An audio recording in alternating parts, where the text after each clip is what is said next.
Leatherhead FC manager Luke Tuffs, I'm showing young people you can be gay and a successes. In years gone by I think I might have struggled to get the information I wanted over to people because they probably wouldn't have accepted me, Luke Tuffs says. They would have thought, why is a gay person telling me what to do on a football pitch? I genuinely think that would have been a thing 20, even 10 years ago. Now, certainly not. Tuffs is an openly gay man who is also a football manager. This is something still so uncommon in the British game that Tuffs, whose Leatherhead team are bottom of the Isthmian Premier League in England's 7th tier, is the most prominent example. This is not a good situation, and the challenges men face to be open about their sexuality in elite football remain stubbornly difficult to overcome. Fortunately for Tuffs, he is happy to take on the mantle of role model. He also has enough charisma and passion to power a set of floodlights. It means a lot to me to be out there because I know it's showing young people that you can be gay, be good at sport and still be a success, he says. Or in my case you can be gay, terrible at sport and still be a success. I'm very proud of the visibility I give, even if I'm at the lower end of the game. Hopefully, more people higher up will soon follow in my footsteps, be that players, managers, secretaries, coaches or referees, because the more visibility there is the more we normalize something that is normal, in my opinion. Tuffs has spoken about suffering abuse, being spat on and receiving death threats from the stands when he was a player a decade ago. But in his time as a coach and a manager he says he has had nothing but positive experiences. Tuffs' experience deserves to be amplified as football attempts to change the long-standing stigma around homosexuality within the game. But Tuffs still faces challenges, he says, in being able to be who he is as a person and who he needs to be as a coach.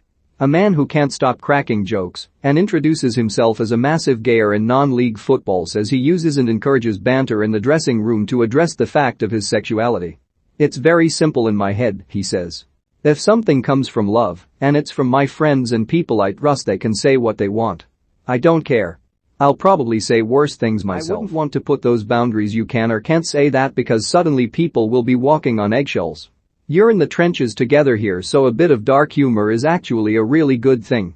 Tuffs acknowledges that what works for him might not work for others. He recalls an incident where one young player he was working with said they couldn't have coped with the jokes Tuffs was the butt of. So just because I'm okay with it doesn't mean others are. It could be that Tuffs, 35, finds himself in the middle of a changing of the guard. Raised in a culture that was toxic, but bringing through a generation he says are a lot more open and a lot less judgmental. Some who work for change in the game say you can't wait for it, you need to make it happen now. Tuffs is skeptical. The people at the top are older males, predominantly white males, 50+ years old. However much education there is, they will still harbor the views they do, even if they don't see it. It's how they lived over the past 30 to 40 years, you're not going to change that with a couple of workshops. To give the impression that Tuffs is fatalistic would be wrong. This is a man who is making change and whose career to this point has seen nothing but upward mobility. From his work as first-team coach at Hartley Wintney to his first managerial job at Knaphill in 2019, then on to Ashford Town during the pandemic and now at Leatherhead he has taken scalps, broken records, and progressed from Step 5 to Step 3 in the National League system.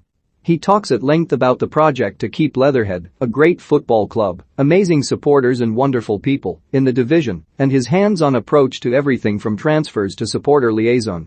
At the heart of it all, however, is culture. That thorny, complicated thing which requires bringing together dozens of individuals and their different histories, personalities and perspectives in pursuit of a common goal. It's culture that Tuffs says he prioritizes and that will determine whether his team succeed or fail. When he talks about it, it's difficult not to hear echoes of his approach to his own life too.